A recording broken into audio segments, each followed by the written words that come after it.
जाती है। वो अपनी नानी को जगाने की कोशिश करती है मगर उसकी नानी नहीं जगती। सीमा को फिर से उस औरत की रोने की आवाज सुनाई देती है। आखिरकार सीमा अपने आप को रोक नहीं पाती और वो घर का दरवाजा खोलकर बाहर निकलती है। आखिर ये माजरा क्या है? आज तो मैं पता करके रहूंगी। अब आवाज का पीछा करते हुए सीमा आधी रात को गांव के चौपाल के पास बने कुएं के पास पहुंच जाती है, जहां कुएं की चारों ओर बेड़ियां लगी होती हैं उन बेड़ियों में लगे हुए ताले के साथ एक लाल रंग का कपड़ा और माता रानी का कलावा बंधा होता है। उस कुएं में से सीमा को किसी के रोने की आवाज आती है। सीमा परेशान हो जाती है। इस कुएं में कौन है? कौन है यहाँ? सुनो, कौन है? कौन रो रहा है? वो चिल्ला चिल्ला कर पूछती है और साथ ही लोगों को जगाने की कोशिश करती है, मगर किसी को भी उसकी आवाज सुनाई नहीं देती। अब सीमा खुद उस कुएं के पास की बेड़ियों और तालों को खोलने की कोशिश करती है और किसी तरह कुछ देर की मशक्कत के बाद सीमा उसको खोल भी देती है। और जैसे ही वो कुआं खोलकर उसके अंदर झांकती है, सीमा उस कुएं में गिर जाती है। इतने में उसकी नानी की नींद भी खुल जाती है और सीमा को पास ना देखकर नानी परेशान हो जाती है। नानी घबराकर पूरे घर में उसे ढूंढने की कोशिश करती है, जिसके बाद उसकी नानी और सभी लोग उस खूनी कुएं के पास जाते हैं और सीमा की नानी कुएं के पास खड़ी होती है। सभी गांव वालों और सीमा की नानी को सीमा के चिल्लाने की आवाज आती है। बचाओ, कोई मुझे बचाओ। मेरी बच्ची, हम आ गए, हम तुझे बचा लेंगे। नानी, मुझे यहाँ बहुत डर लग रहा है। यहाँ इंसान की कटी हुई मुंडिया, हाथ, पैर और कंकाल है और खून भी है। नानी, मुझे डर लग रहा है। आप सब मेरी मदद कीजिए, नहीं तो ये खूनी कुआं मेरी बच्ची को भी खा जाएगा। अरे मुझे तो ये समझ में नहीं आ रहा कि आखिर इस खूनी कुएं को खोला किसने। सालों पहले इसको इतनी मुश्किलों के बाद तांत्रिक बाबा ने बंद किया था। अरे पूरा गांव खूनी कुएं के बारे में अच्छे से जानता है, तो कोई भी जानबूझकर तो ऐसा करेगा नहीं। मतलब किसी ने अनजाने में इसे खोल दिया है भैया। सीमा को इस बारे में मालूम नहीं था और जब से वो यहाँ आई थी तभी से उसे किसी औरत के रोने की आवाज़ें भी सुनाई दे रही थी। कहीं सीमा ने ही तो उसे नहीं खोला। अगर ऐसा है तो फिर सीमा का बचना बहुत मुश्किल है। वहीं कुएं के अंदर सीमा रोते हुए बैठी होती है कि उसे आवाज सुनाई देती है जो कुएं के बाहर खड़े गांव वालों में से किसी को सुनाई नहीं देता।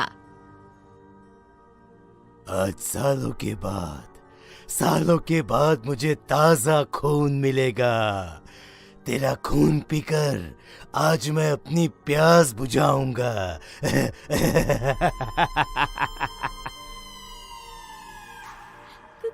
कौन है? मत मारो प्लीज, मुझे जाने दो प्लीज। मैंने किसी का क्या बिगाड़ा है? वो तुझे मरने के बाद पता चल ही जाएगा। जितने में गांव वाले और सीमा की नानी कुछ सोच पाते, उतने में उन्हें सीमा के चिल्लाने की आवाज आती है और अगले ही पल सब शांत हो जाता है। क्या हुआ? सीमा, मेरी बेटी। माफ करना बहन, लेकिन अब सीमा वापस नहीं आएगी।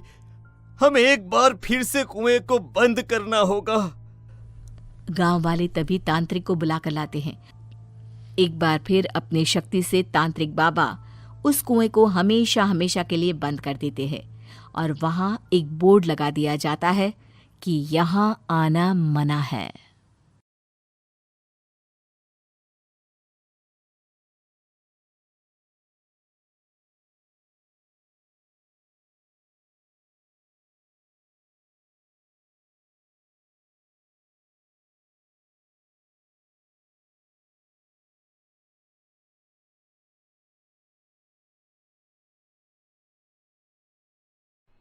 खट्टा खाने वाली चुड़ैल।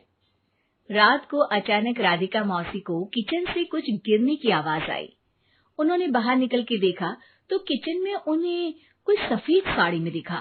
वो चीख पड़ी, हे भगवान, आलतू जलाल तू आई बला को टाल तू, आलतू जलाल तू आई बला को टाल तू। राधिका मौसी को चीखते सुनकर श्रवण बाहर आता है भागते हुए। अरे माँ, क्या हुआ? क्या देख लिया? दादी माँ आ गई क्या सपने में? अरे बेटा, रसोड़े में देख तो कौन है? श्रवण रसोड़ी में झांक कर देखता है और उसे कोई नहीं दिखता अंदर। अब रसोड़ी में तो कोई नहीं है माँ। कोई सफेद साड़ी में नहीं है क्या? नहीं माँ, कोई भी नहीं है। चिल्लम चिल्ली की आवाज सुनकर काजल भी वहां आ जाती है। अब क्या हो गया माँ जी? अरे बेटा, रसोड़ी में एक चुड़ैल थी सफेद साड़ी में। अरे क्या कर रही थी वो अंदर? अरे बताया नहीं, कल आएगी ना तो पूछ लूंगी।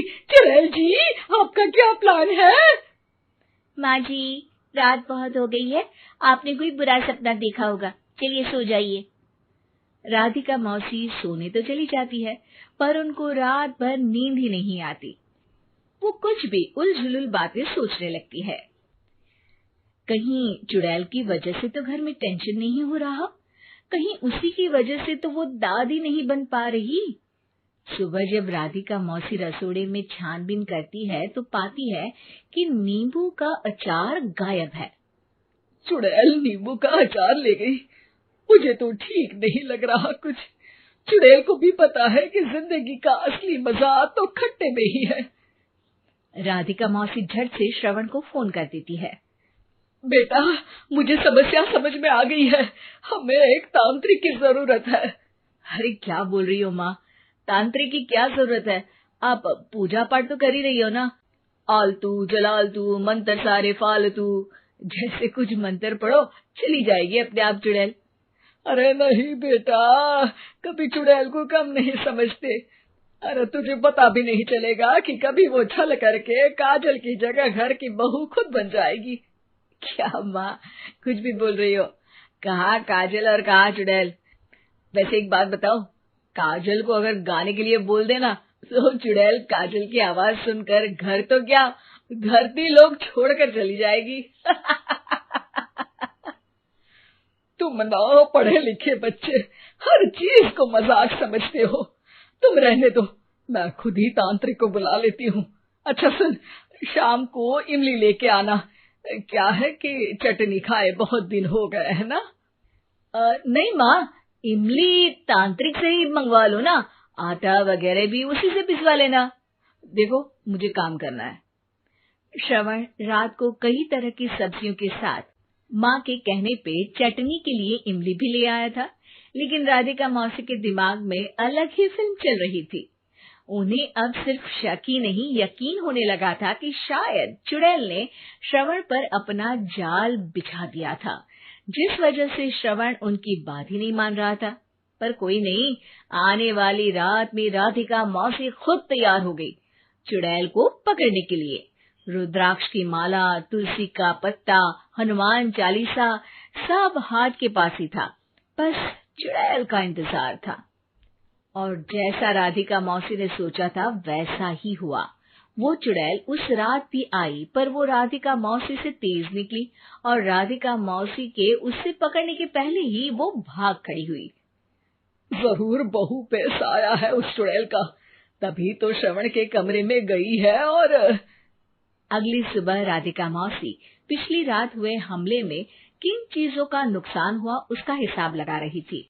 उनके खेमे से एक आम के अचार की शीशी भी गायब हो चुकी थी, और वो इमली भी जो कल श्रवण लेकर आया था। राधिका मौसी इस बारे में सोच ही रही थी कि श्रवण जल्दी से रसोड़े में आकर दवाइयों की पोटली ढूंढने लगता है। अरे बेटा, क्या हो गया? अब माँ, वो काजल की तबीयत खराब है, बहुत घबराहट हो रही है उसे। हे भगवान, मैंने पहले ही कहा था कि तांत्रिक को बुला लेते हैं, पर नहीं। अब देखो, उस चुड़ैल ने काजल को अपने वश में करना शुरू भी कर दिया है। हालांकि श्रवण भूतों में विश्वास नहीं करता था, पर अब वो भी डर जाता है और राजी हो जाता है एक तांत्रिक को बुलाने के लिए। कुछ ही घंटों में तांत्रिक आ जाते हैं और राधिका मौसी तांत्रिक जी को सब बता देती है। घोर संकट, घनघोर संकट, चुड़ैल को मारू जोर चाकट, ओम भट स्वाहा खटखा के आहा। अरे ये क्या मंत्र है? मेरे खुद के ओरिजिनल मंत्र है, कल रात को ही लिखे हैं। अच्छे लगे तो दाद चाहूंगा। एक और मंत्र सुनो। अर्ज किया है आब्राकडाब्रा, दिल्ली बम्बई आगरा, चंदा मामा सोवरले सुरन मामू जारा। ये मंत्र है? अरे कोई 40 वालीसा पढ़ो ना। वक्त कम है, 40 नहीं पढ़ेंगे, 20-25 में काम चलाना पड़ेगा। अलग निरंजन जाके लंदन, मुफ्त का मंजान घिस मेरे नंदन। अरे जल्दी करो तांत्रिक जी, जल्दी करो। तांत्रिक अपने उल झलूल मंत्र पढ़ने लगता है। श्रवण को तांत्रिक पे शक होता है। वो अपने एक डॉक्टर दोस्त को कॉल कर देता है ताकि कोई अनहोनी हो तो इमरजेंसी में चीजें मैनेज हो जाए। तांत्रिक धुनी रमाता है, जिसकी वजह से कमरे में काफी धुआं हो जाता है और जिसकी वजह से बहू की घबराहट बढ़ जाती है।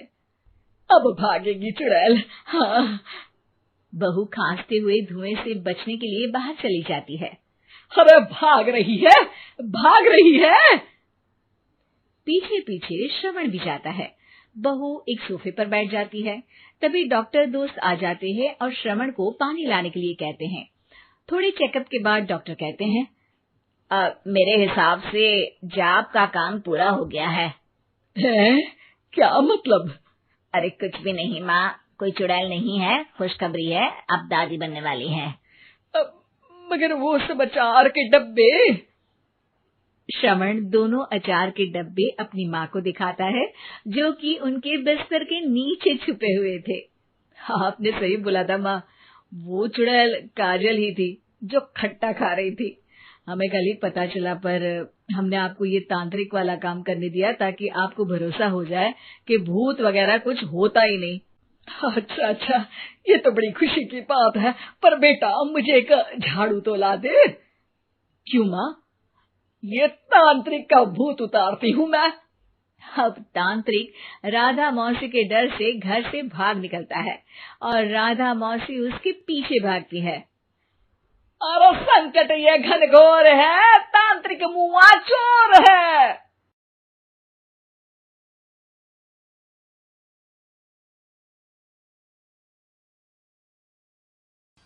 केला बेचने वाली चुड़ैल।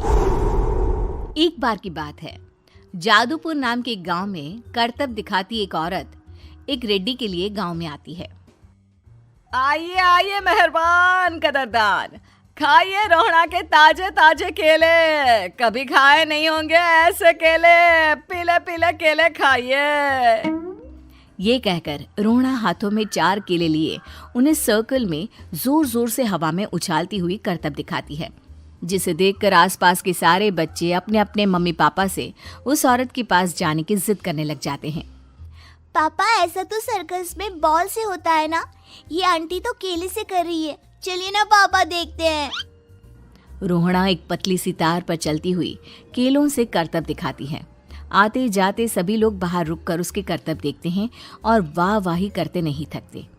जैसे ही एक आदमी पास आकर उसे पैसे देने लग जाता है, तब वो कहती है, अरे नहीं नहीं साहब, मैं करतब तो बच्चों के मन को बहलाने के लिए करती हूँ।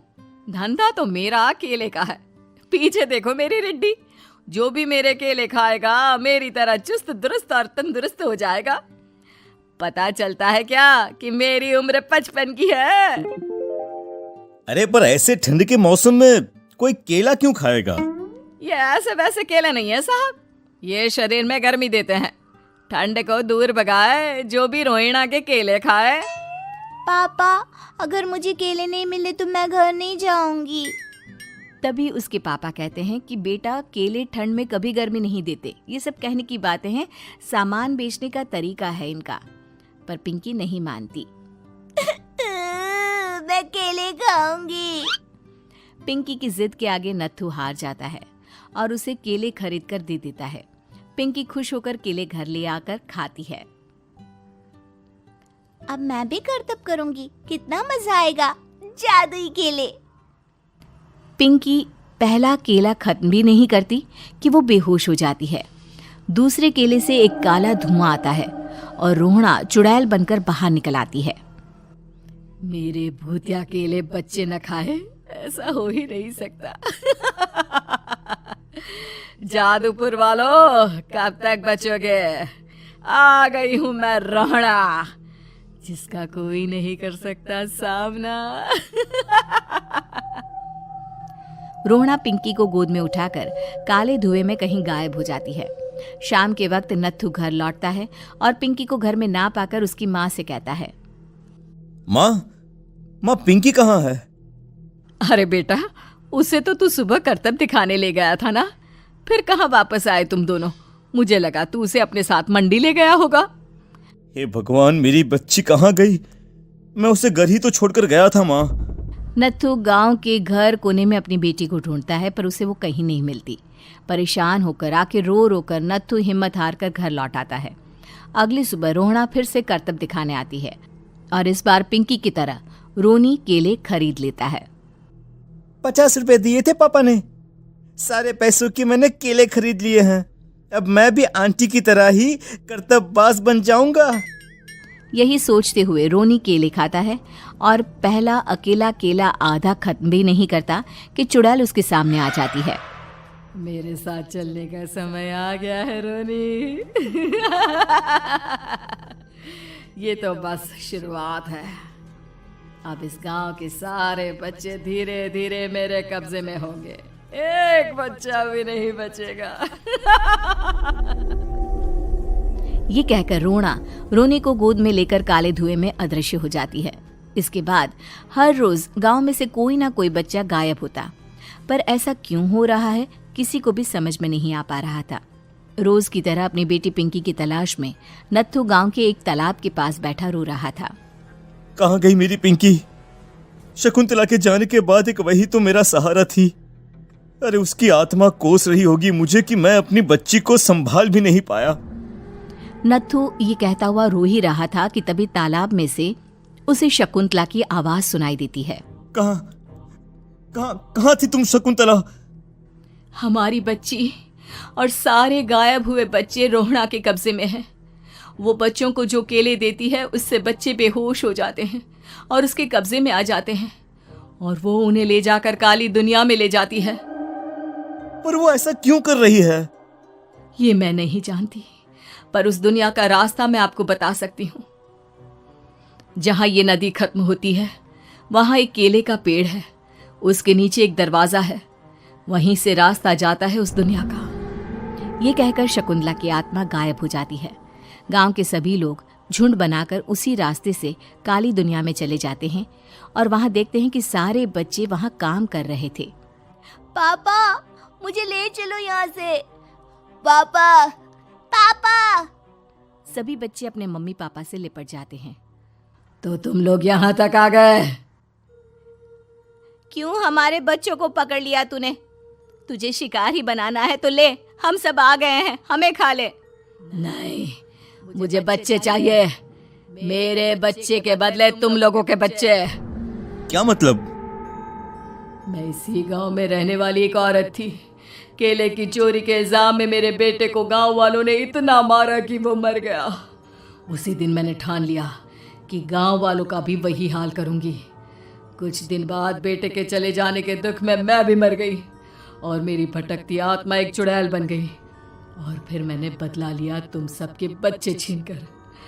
बर्दाश्त नहीं कर पाए ना? सोचो मुझ पर क्या बीती होगी। हमें माफ कर दो रोहना, पता नहीं ये किसकी गलती थी, पर हम सभी माफी मांगते हैं। हमारी खुशियां लौटा दो, तुम भी तो एक माँ हो। गांव वालों की बात सुनकर रोहना का मन पिघल जाता है और वो बच्चों को छोड़ देती है। उसके बाद काली दुनिया बच्चों के लिए जादुई दुनिया बन जाती है। अब कोई भी कभी भी वहां आ जा सकता था।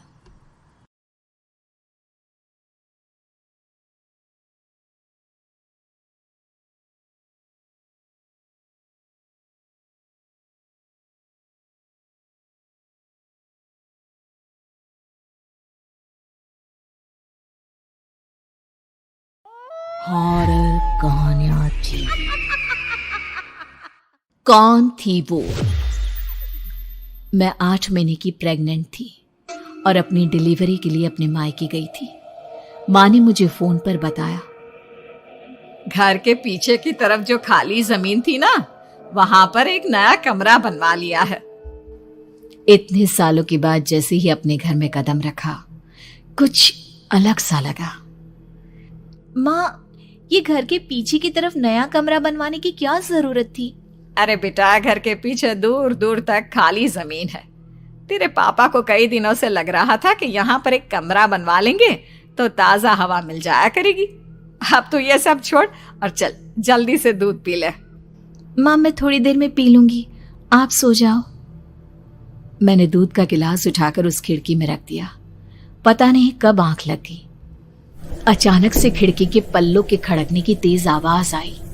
दूध का गिलास धड़ाम से जमीन पर आ गिरा। जमीन पर गिरते ही दूध का रंग लाल हो चुका था। मैंने खिड़की से झांक कर बाहर देखा। चारों तरफ धुप अंधेरा था। उस अंधेरे की तरफ से कुछ आवाजें आ रही थी, जैसे छोटे बच्चे आपस में खिलखिलाकर मस्ती कर रहे हो।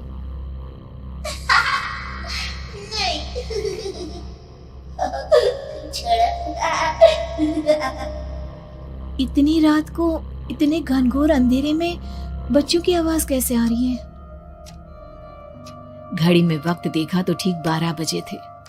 देखकर मैं सन्न रह गई।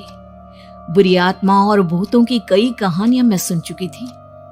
वक्त भी कुछ ऐसा ही था। ऊपर से मैं प्रेग्नेंट।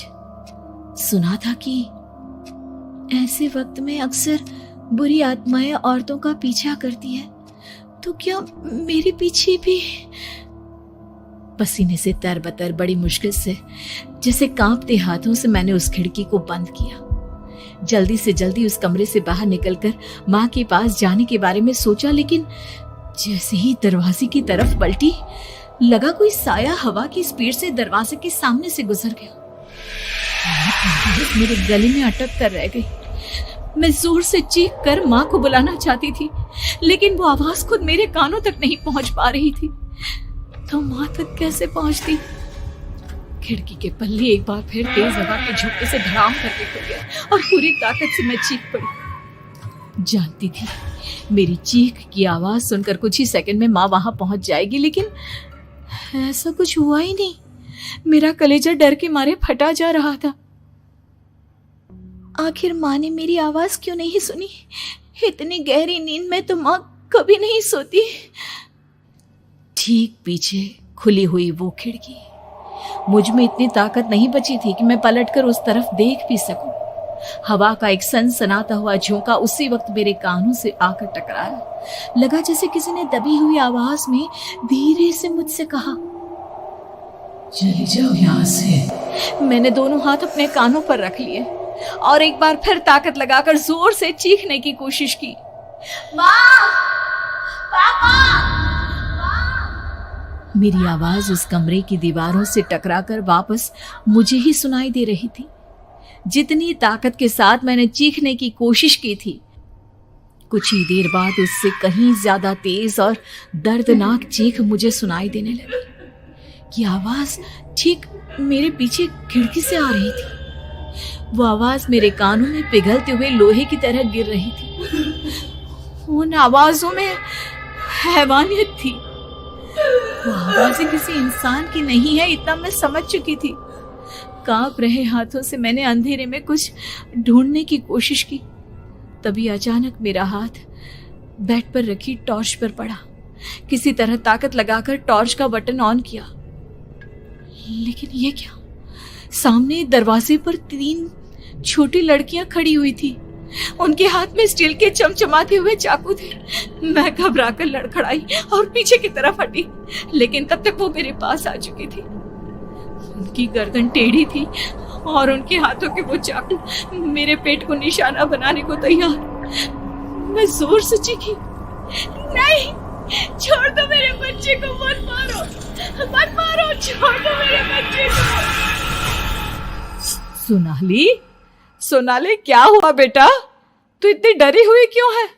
उठ बेटा, क्या हुआ? हड़बड़ाकर मैंने अपनी आंखें खोली। देखा तो दिन निकल आया था। माँ मुझे जगा रही थी। मेरा चेहरा पूरा पसीने से लथपथ था। क्या हुआ बेटा? तुमने कोई बुरा सपना देखा क्या? मैं अभी तक अपने पूरे होश में नहीं थी। वो मेरे बच्चे को मार देगी माँ। वो लड़की मेरे बच्चे को। मैंने घबराकर अपने पेट को छुआ। सब कुछ ठीक था। और वो दूध जो रात को यहाँ पर गिर गया था, उसका रंग लाल हो गया था। माँ ने हंसते हुए दूध का गिलास मुझे दिखाया। तुमने दूध पिया ही नहीं, पूरा का पूरा ऐसे ही रखा हुआ है।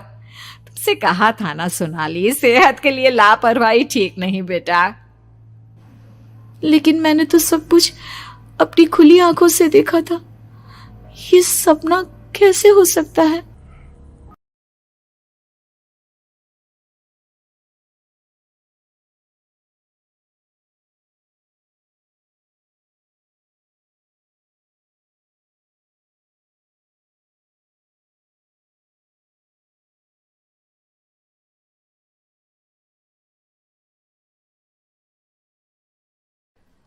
खूनी दुल्हन।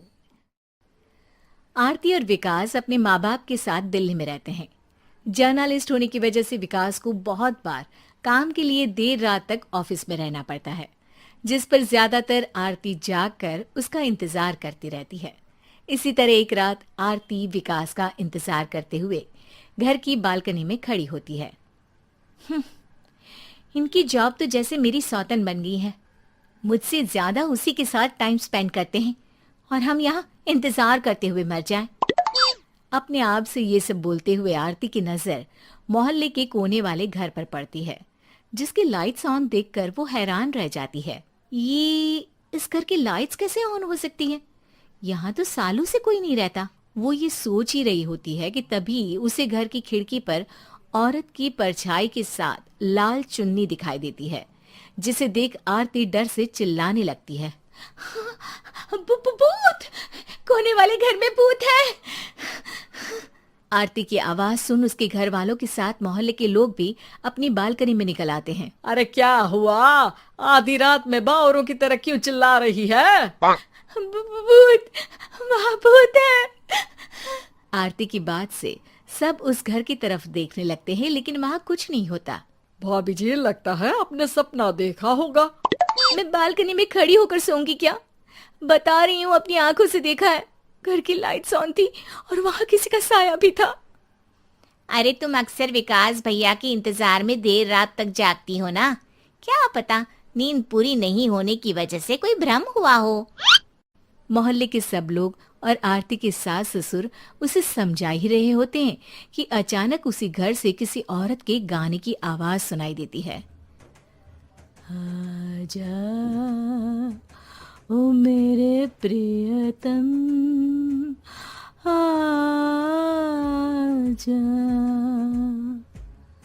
आवाज सुन सब हैरानी और कंफ्यूजन से उस घर की तरफ देखने लगते हैं कि तभी उन्हें लाल जोड़े में औरत का साया वहां दिखता है, जिसे देख पूरा मोहल्ला सकते में आ जाता है। अरे ये तो कोई दुल्हन है। अरे नहीं नहीं, भूत नहीं है। अरे फिर तो पक्का तेरी दुल्हन है। अरे नहीं नहीं, वो तो मायके गई है। हद है, पहले इससे निपट ले, बाद में इस पर डिस्कशन कर लेना। बड़ा भ्रम बोल रहे थे ना, अब फटी ना सबकी। और नहीं नहीं, मैं किसी से नहीं डरता भाभी जी। भूत जैसा कुछ नहीं होता। या तो इस घर के मालिक यहाँ आ गए हैं, या फिर किसी ने खाली घर देखकर कब्जा कर लिया है। हमें वहाँ जाकर देखना चाहिए। बात में लॉजिक मानकर सब बाहर इकट्ठा हो जाते हैं कि तभी विकास भी वहां पहुंच जाता है। क्या बात है? इतनी रात को पूरा मोहल्ला यहाँ कैसे? भूतिया दुल्हन की वजह से। क्या तुम्हारे अलावा भी कोई दुल्हन भूतिया हो सकती है? इस भूतनी का किस्सा निपटने दो, फिर तुम्हें अपनी भूतनी दिखाती हूँ। अब सारे लोग मिलकर विकास को पूरी बात बताते हैं, जिसे सुन वो भी उनके साथ जाने के लिए तैयार हो जाता है। जिसके बाद वो सब डरते हुए उस घर के सामने जाकर खड़े हो जाते हैं। तुम सब यहीं रुको, मैं अंदर जाता हूँ। अकेले जाओगे? अरे नहीं नहीं, आप सबकी नकली भूतनी भी तो होगी ना मेरे साथ। कैसा मजाक कर रहा है यार। रुक, मैं चलता हूँ साथ में। क्या मैं चलता हूँ? ये क्या गोवा घूमने जा रहे हैं जो मैं भी साथ चलता हूँ? कहीं नहीं जाओगे तुम, यहीं मेरे पास खड़े रहो। बहू सिचुएशन समझो। हाँ, घर जाकर सुना लेना। हे भगवान, मम्मी तुम किसकी मम्मी हो? ओह, इन्हें सब कुछ अभी करना है क्या? नहीं, यहाँ पंचायत बैठा देते हैं आपके परिवार के लिए। इस पर मामला शांत करके अब वो लोग इधर उधर से घर के अंदर झांकने की कोशिश करते हैं। उन्हें घर के अंदर लाल जोड़ा, सिंदूर और मंगलसूत्र के साथ चारों तरफ खून बिखरा हुआ दिखता है। इसे देखकर सबकी हवाइयां उड़ जाती है। भाई ये सब क्या है? अब तो मुझे भी डर लग रहा है। आ गए मरने, अब तुम्हें मुझसे कौन बचाएगा?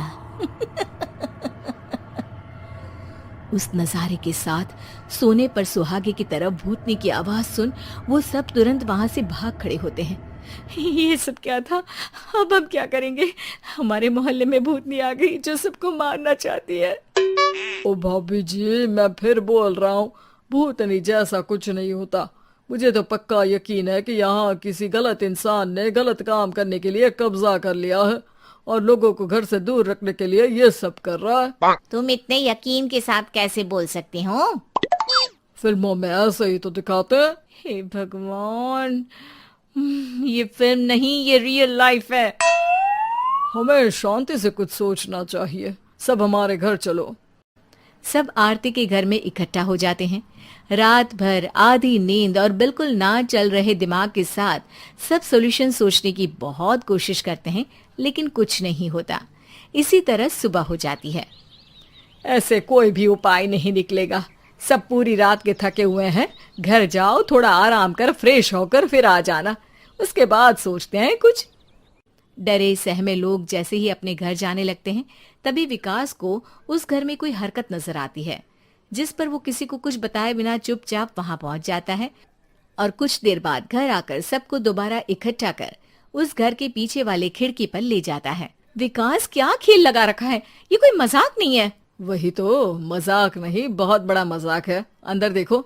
जैसे ही सब उस खिड़की से अंदर देखते हैं तो उनकी आंखें खुली की खुली रह जाती है। मूवी की शूटिंग?